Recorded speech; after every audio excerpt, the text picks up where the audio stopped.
This is the Wheel of Time Spoilers podcast. Your hosts are Seth Jacobson and Patrick Heiler. We are sitting in the room with Tom as he's being healed. Tom's there too.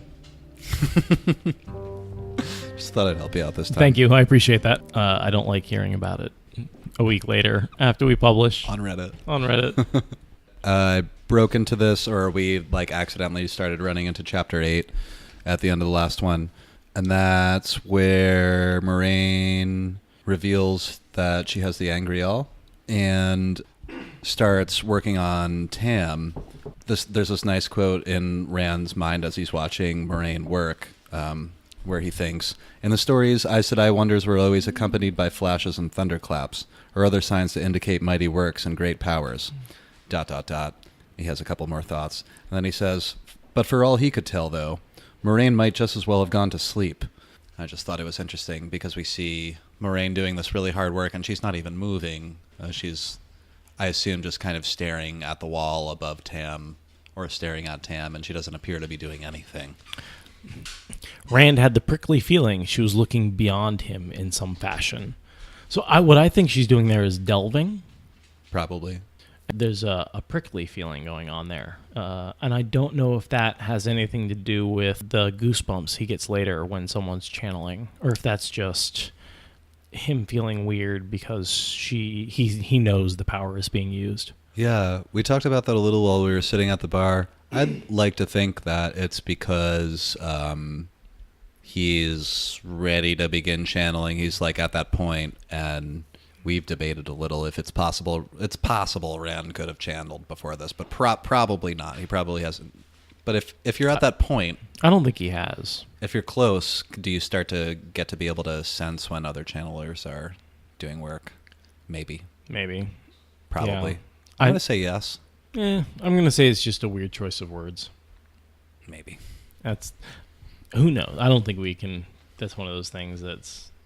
It's just fun to speculate. Yeah, because the one thing is, I know Moiraine channels a whole bunch more in this first book, and I don't, as far as I'm aware, there's no other scene where he gets a prickly feeling. I think you're right. So I don't think this is. I think this is just a choice of words rather than the first indication of him feeling goosebumps. But I did sort of notice that, and I want to continue to pay attention to that as we move forward and see if there's any other times where he gets a prickly feeling or goosebumpy feeling or gets the shivers. That's something to keep an eye out for whenever there's a woman channeling. Yeah. While Rand is having those thoughts and kind of staring at Moiraine, Lan notices the sword at Rand's belt, Tam's sword, and they have a short conversation about it. I wrote down that this was the first case of heron mark blade awe. There's sort of a moment where Lan is like, "Whoa, that's a heron mark blade. Where did you get that?" Lan says, "That is a fine weapon you wear. Is there a chance there's a heron on the blade?" Well, because he can see the heron on the hilt. I think it's on the scabbard. On the scabbard. Oh, okay. This one, yeah. So he asks, is there another heron on the metal anywhere? Because what he's really asking is is that legit, or do you have a really pretty scabbard? There has to be one on the hilt. I don't know. Because later Rand gets the brand in his hand. Isn't Lan's sword not decorated? No, Lan's isn't. Oh, you mean there has to be one on the sword that Rand is. By the way, can I just say that sentence again? Rand gets the brand on his hand. That is a tough sentence to say. But yeah, Rand gets the brand on his hand when or the second book, when he stabs Ishmael through the chest and he melts the sword. To be the first book. Because is it really the first? He destroys the sword at the end of the first book, right? Well, there's one way to find out. Right. Hold on, we're going to Google this. We can read them. Yeah, I mean, what I'm seeing is that both marks happened during the Great Hunt, not while he was chasing after the horn. In the Great Hunt, by the end of the first book, Tam's sword is destroyed, right? No. Because I could have sworn that happens. Doesn't he melt it or something like that? Yeah, but that's the second book. That's okay. That's the end of the second book. I'm just remembering it wrong. In the end of the first book, he burns Ishmael badly with the power from the Eye of the right. World. In the second one, he stabs him. In the battle above Falm. The first brand happens in the beginning of the Great Hunt, and I know because I'm actually reading that right now, just like in my free time. And I just read that part, but I can't remember exactly what happened, but it's when he's in the Portal World. Oh. No, that sounds right to me, because he doesn't get another weapon until he's in the Aiel Waste, when Avienda gives it to him.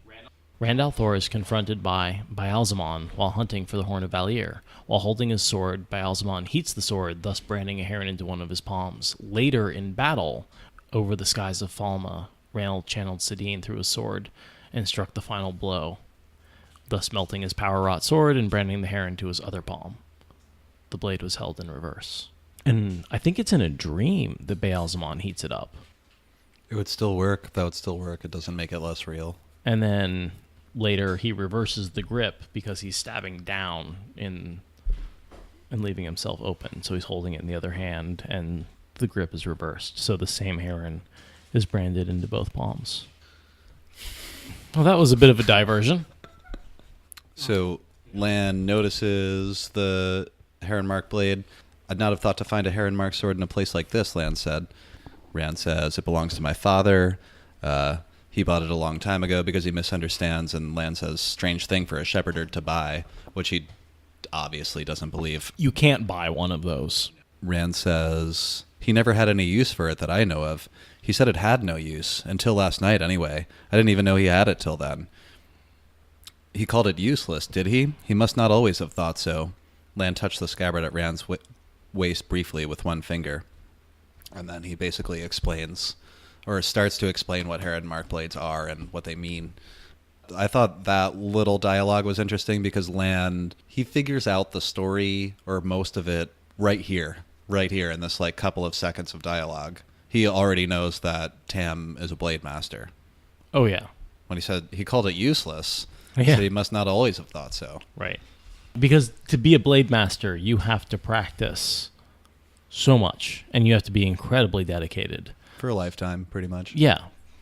For the, 15, 20 years Tam was in the Ileanar army. Or just be so naturally gifted that you manage to kill a blade master and take his sword. Rand has a bit of a mix of natural talent with some inherited memories. Yeah. No, I mean, yeah, I think there's a lot of natural talent. I think all three of the boys are pretty naturally athletic. Agreed. Kids. Agreed.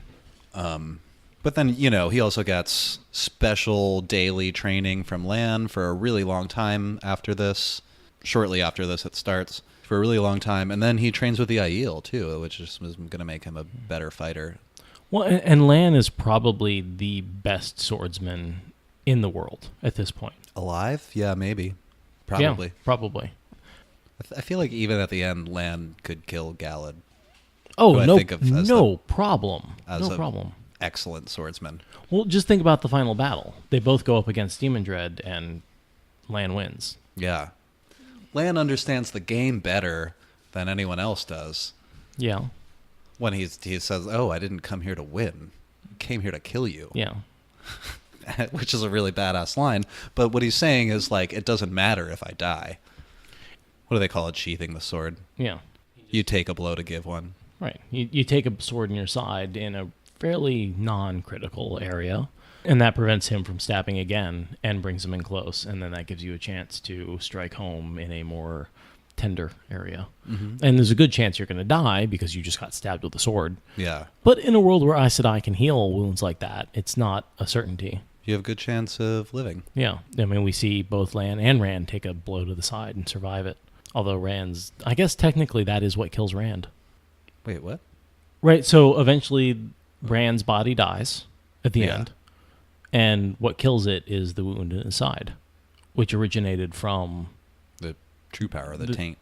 Well, from the blow in his side that came from Ishmael's staff.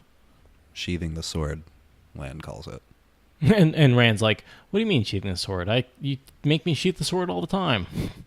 You make me do it 10 times a day. And he's like, no. Not in the sheath. In your body. Once again, Shepherder, you're talking when you should be listening. Shut up. Pay attention. And then after that, we sort of have a bit of Moiraine blaming herself for some mistakes. You sort of think of her as implacable, but right here she's saying, that accursed raven yesterday, the way it behaved, should have warned me. And you too, my old friend. Her tongue clicked angrily. I was overconfident to the point of arrogance, sure that the Dark One's touch could not have spread so far, nor so heavily, not yet.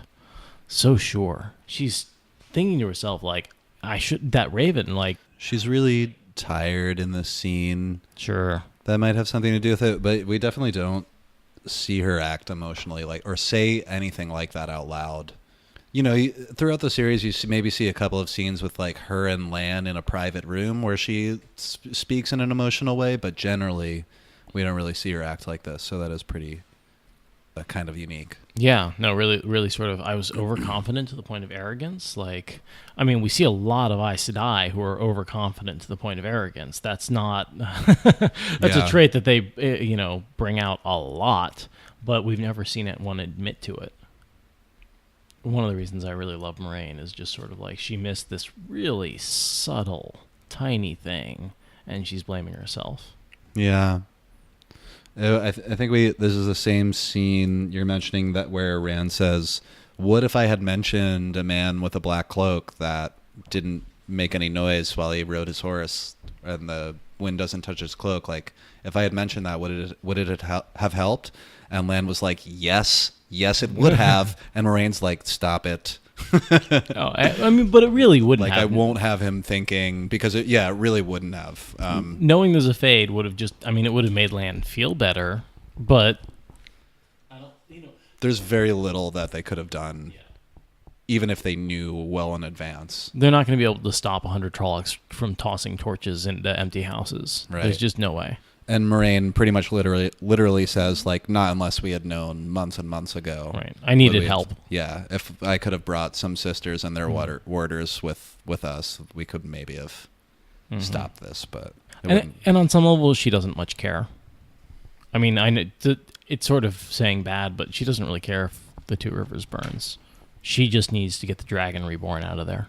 The Two Rivers isn't really important. No, it's really. It's important to. The people there often play important roles. Of course, it's their home. Yeah. Well, and the people there, it's important to the people, and the people there do often step forward. We see a lot of Asha'man from the Two Rivers. We see a bunch of Aes Sedai who come from the Two Rivers who get recruited later. And obviously all of our main characters are from there. Raw, old blood talent. Right. But Moiraine doesn't know that. Nobody knows that yet. Mm-hmm. And she's not out there testing the girls. She's barely awake. As far as she knows, this is just a podunk little town. There's nothing significant about it. Although she does give it the speech about Manetheren later, doesn't she? So she does know that much. Yeah, she does. Isn't there just a nice long speech about the Shadow Spawn from Lan? He's like... Yeah, they go on for a page or two talking about the same thing. Rand, just now that Lan is explaining it, realizes that the Dark Rider was a Myrddraal. And he says something like, but fades are 20 feet tall. And the words faded away under the warder's mirthless grin. Sometimes, Shepherder, stories make things larger than truth. Because I think I said in a previous podcast that he figured out that was a fade earlier, but no, this is where he realized. I think this is a moment where he really understands what's happening. And I underline this quote here where Rand says, he scared me, Rand said faintly. He just looked at me and he shivered. No need for shame, Shepherder. They scare me too. I've seen men who have been soldiers all their lives freeze like a bird facing a snake when they confronted a half-man. In the north, in the borderlands along the Great Blight, there's a saying, the look of the eyeless is fear. And that's the first time we heard that quote, so I definitely underline that. There's got to be something magical about that. There totally is. And Lan breaks into a fairly long explanation here. Rand tells Lan a little bit about Narg, the Trolloc, and Lan is extremely surprised that Rand talked to a Trolloc. Oh, yeah. That's right after that short conversation. Yeah. What is with Narg? Do you have any idea? Why is this the only Trolloc that ever talks in the whole series? We have to assume that other Trollocs can. We know that some half-men can speak. Sure. Yeah, and we hear them later. Human tongue. But we never see Trollocs speak again. And I wonder if that's just we don't get a chance to interact with them very much, or... Yeah, we don't. That is really unusual. Lan says, Myrddraal see like eagles in the darkness or in light, but they have no eyes. I can think of a few things more dangerous than facing a Myrddraal. Moiraine Sedai and I both tried to kill the one that was here last night, and we failed every time. Half-men have the Dark One's own luck. Rand swallowed. A Trolloc said the Myrddraal wanted to talk to me. I didn't know what it meant. Lan's head jerked up. His eyes were blue stones. You talked to a Trolloc? Not exactly, Rand stammered.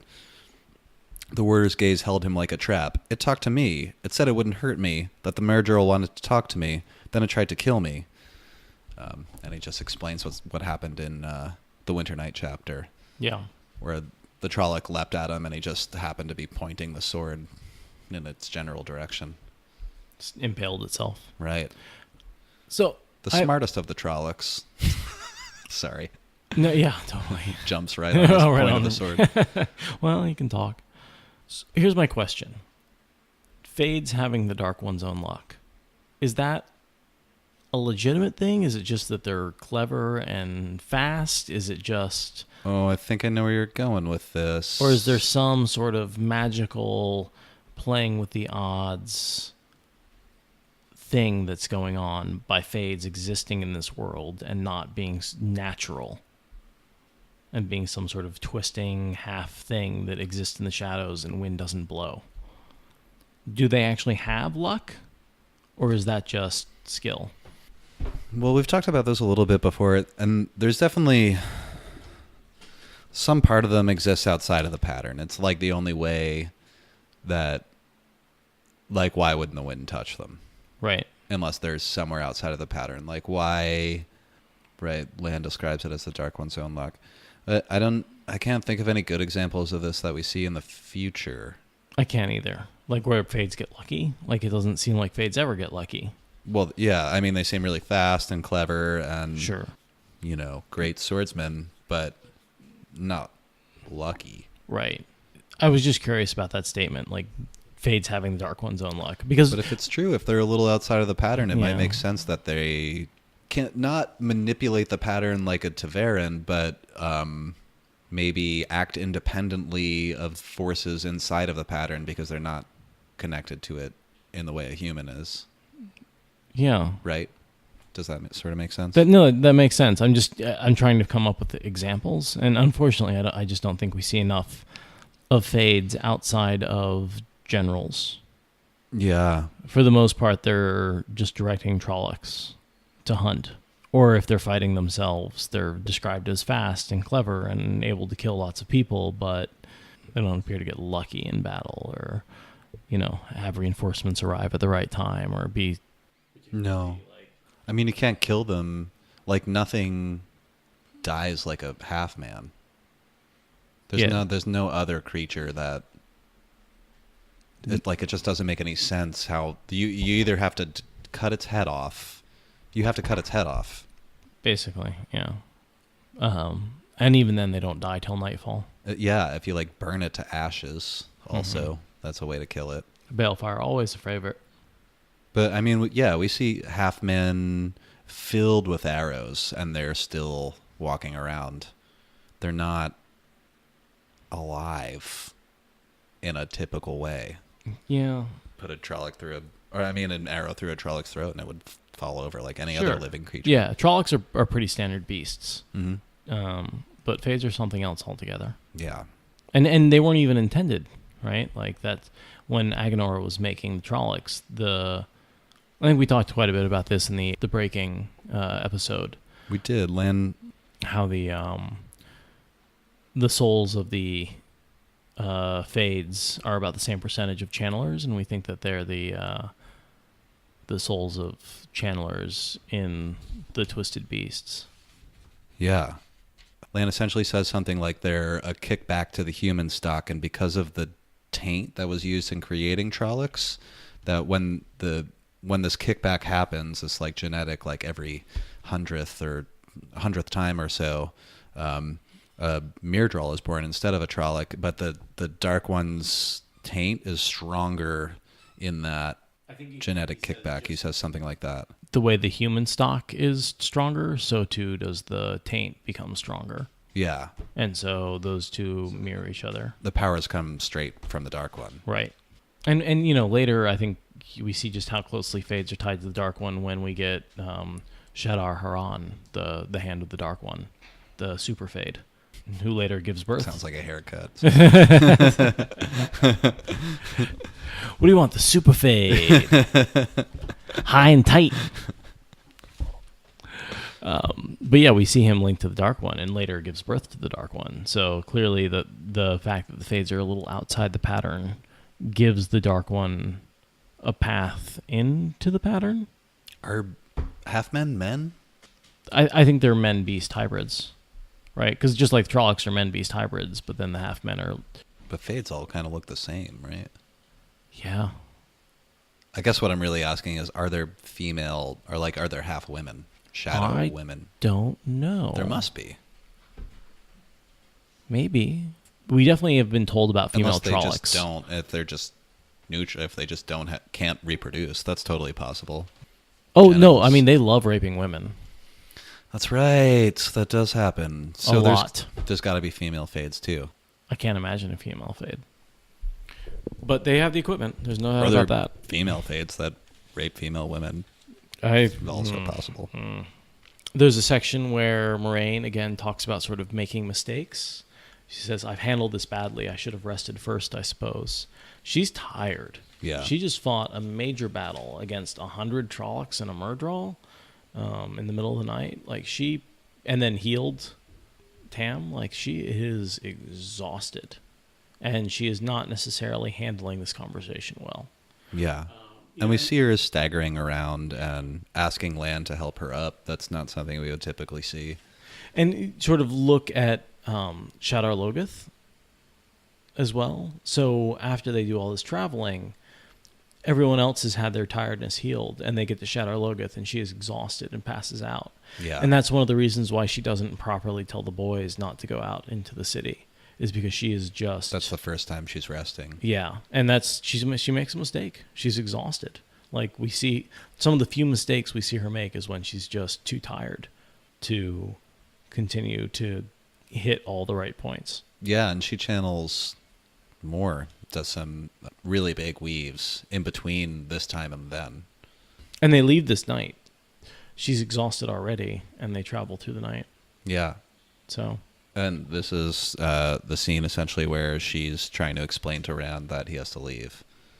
He doesn't want to go, but once she makes it clear that they're after him, or, one of the three boys, he very quickly gets the idea that he can't stay as much as he wants to. And this is where we get sort of Lan says something about it doesn't make sense for the Fade to attack on Beltane, and this sort of let me think about, in the last episode, a little more about... Fane and the Fade and how their interaction went. I don't have too much left in this chapter. This is sort of as we're coming to a close. I don't know if you have any more notes.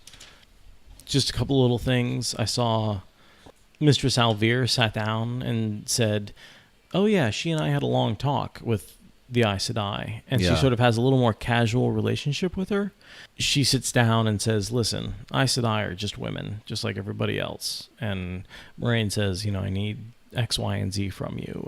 And sort of maybe even a little bit of setting up an eyes and ears situation. We know Moiraine is able to go out and set up these eyes and ears and recruit women to help her. And I can't wonder if maybe she's pretty good at getting the sympathy of women. And if maybe that... the idea of a women's circle. Totally. And that women are actually running the world. I think this would be an easy play to make, really. Yeah, Mistress Alvear is sort of the head of the women's circle. She's the mayor's wife, certainly a representative of the women's circle. Yeah. And Moiraine is definitely a representative of the Aes Sedai and sort of that sort of meeting of minds right there. I just want to know, she said they had a long talk. I want to know what they talked about. So I'm really curious what was said in that conversation. Do you think Mistress Alvear can channel? Her daughter can. There's a strong chance. Yeah. I don't think she does. I think she might have the potential. Right. I don't know. I don't have any evidence for that whatsoever. No, pure speculation, people. Yeah. Other Other than the fact that her daughter is an extremely powerful channeler. And Moiraine knows that by now. Yeah. So maybe that might be part of what they're talking about, is just like she may be saying, listen, your daughter is... This is what's actually happening. Yeah. Like, you have the gift too. Like, let me take your daughter or something. Something. But I mean, she doesn't know that Egwene's going to show up at this point. I'm shrugging. Yeah, I guess She could. She could speculate, but I don't think... I think you're right, though, because I think in the scene, Egwene shows up sort of out of nowhere, and then Moiraine is sort of, it seems like it's on the spot, where she's kind of like, no, she's part of it too. Yeah. She's part of this too. Or maybe she already knows that. Well, also while we were sitting at the bar, we were talking about Moraine's talents, and how she seems to be a pretty good healer. We know she has, which is sort of its own talent. Because not all channelers can heal. Some can't heal at all. Right. It's not like a simple weave. Doesn't Elaine have trouble just even healing a bruise? Yeah, I think so. Yeah. And we get that a bunch from like Brown sisters and stuff like that are just no good at healing. And Elaine's a powerful channeler. Right. But Moiraine has other talents. We know that she's a talented spy. Yep. She's got that listening talent. She's certainly quite good with the combat magic. Yeah. I think Moiraine is a good mixture of yellow, blue, and green. She's got some healing, she's got some battle, and she's got some sort of... She's like better with fire and earth than she really ought to be. Yeah. Yeah. She's sort of got almost masculine talents. Yeah. That's interesting, though. I kind of want to look a little bit more at that. I mean, she is one of the most powerful channelers to come out of the White Tower, up until the story begins. Does she have any typical talents, or is she just clever enough to realize that all these people are, for instance, Nynaeve and Egwene are all part of it? I think is the phrase that she uses. Because that could imply that she has a real talent. I don't think so. I think she's just looking at events. Yeah. That's what I think. I think she's just clever. I think she's just smart. Yeah. I agree with that. And then I guess just the last little thought is, Rand goes out and fact checks Moiraine and makes sure that the 3 places that were attacked were my place, the Cothins, and the Luhans. Yeah. And he's like, oh, well, if she told the truth about that, she must have told the truth about everything else. And that's definitely a mistake. And she definitely didn't tell him things because she left a lot of stuff out just by omission. Sure. When she was trying to convince him that Tarvalon was a place of safety. Yeah. There's just a lot of things she's leaving out that aren't lies. It's also nice that I truth. For Moiraine, Tarvalon is a place of safety. For sure, that's a true statement. Yeah. So she can say that out loud, and so she can say that out loud because of the oaths. Right, and she believes it. Yeah. Yeah, I mean, do they have to leave the 2 rivers? So I don't think they really have to. They have a narrow choice. Eventually, they'll all be tracked there, but... I do think that they have to leave. I think that is a legitimate, if you stay here, your town's going to get swamped under. Yeah, I mean, while I was reading this, I was thinking, there are some moments where I felt like I could almost see Moiraine thinking about it, now how do we get them out of here? It's almost lucky that this Trolloc attack happened. Can you imagine if Moiraine had just showed up, how she would never have gotten them out of there? The wheel weaves as the wheel wills. True. The pattern needs Rand out of there. He's leaving one way or the other. Yeah. She just happened to show up at the right time. Perhaps pulled there by a certain Taviran. Bunch of them. Well, I mean, that's all I have for this chapter. I had one more short quote that's probably a good way to end it. Yeah. Not until that very minute, and this is Rand thinking, had he realized that Emond's field was a part of him as much as he was a part of it. He realized it now, because he knew that was what he had felt tearing loose. He was apart from the village now. The shepherd of the night wanted him. I like that, shepherd of the night. Rand's a shepherd, the dark one's a shepherd. Rand is the shepherd of the dawn. Bringer of the dawn.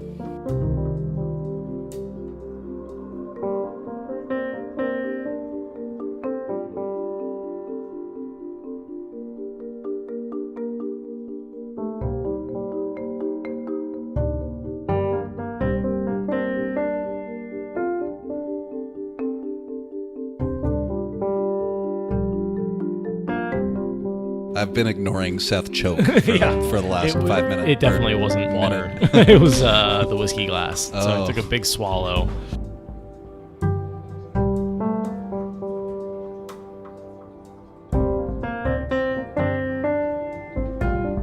So we did our regular thing, and we recorded for about an hour, and then we went out to have some fish and chips and a beer, and we're back here. I had fish tacos. Yeah, No. I got the fish and chips. Right. Actually, I had chicken tacos. Right. Yeah. And then I ate a bunch of your fries. They were good. A bunch of your chips? I don't know. What do you call... Because we call it fish and chips, but it's fish and fries. Right. But unless you're in England. Well, in England, they call fries chips. Right. And we just call them chips in the United States when it's fish and chips. But otherwise, we'd call them fries. Because it's the stereotypical English pub meal, I guess. I don't. I'm not an authority on this. Well, you ate it. You should know. It's delicious. That's what I know. Deep fried fish. It actually looked really good. I was a little envious while you were chowing down on that. Not that my chicken tacos weren't also delicious. Alberta Street Pub, Shout out to Alberta Street Pub. They fed us, and apparently they had like a Sgt. Pepper's one person cover band. Yeah, I don't know. So it took us a little while to get fed, but the line at the bar was crazy. I did notice that we were probably the youngest people in there. There was maybe one or two other people that were like our age. I guess, yeah. I feel like the group sitting next to us was also a bunch of young kids. Yeah. But yeah, everyone who's like going back to the concert, definitely older. Sgt. Pepper cover band? Like specifically that album? Not even like the Beatles cover band? And the bartenders were complaining it was sold out. It wasn't like they were like... Oh yeah, I guess we got a few people here for it was like this was like the event. That's weird. They must be popular around town, or she, they must be popular around town. I've settled on they as a singular pronoun for a person of unknown gender. Yeah, I'll usually go with that, or just avoid any kind of gender term. It's tough. English has a whole. Yeah. It really does, because we can say they about multiple ungendered people, because obviously they could be multiple they is genders. also plural, so that's tough. Right, but we we need don't like a new word. We need a singular.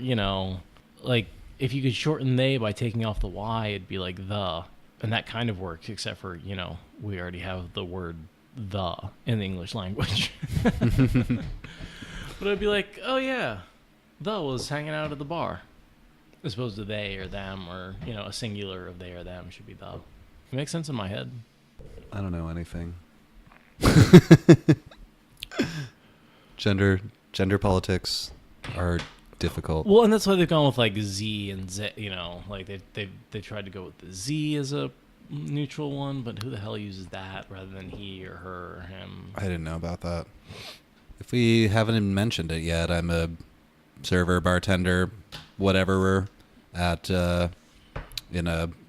Yeah, we've mentioned it, in a pretty popular Portland brunch place. Yeah, we sat down and did like a half an hour of like about us, and I'm sort of using pieces of that occasionally, but cool. I don't think I've added that part in yet. Oh, well, I am. And if I get a table or even if I feel there's maybe a little bit, like if I feel like there's a trans person at the table or just a lot of queer folks in general, I'll often... I like to use the word folks because it's gender neutral. That's a good one. I also say guys, but some people think that's because guys implies men, but I feel like guys implies group of humans. It's certainly evolved into that, but I can see where people would be upset because it does originally form. It sort of makes everyone male rather than being neutral. Yeah, but I mean, I feel like people understand when I say guys. Agreed. I say it all the time, too. Group. Yeah. Yeah. I mean, even if it's a table full of young ladies, I'll often walk up and say, "What's up, guys?" And I feel like that's almost better if it's exclusively ladies. Yeah. Because, and I feel like it would be sort of creepy if I walked up the table and I said, like, hello, ladies. Like, that's weird. Who says that? No, I mean, I could be like, I maybe like, hey, ladies, what's up? Or like, hey, gals. I like guys because I feel like it puts us all on a neutral Fair enough. level. Well, I've been saying shepherder for years.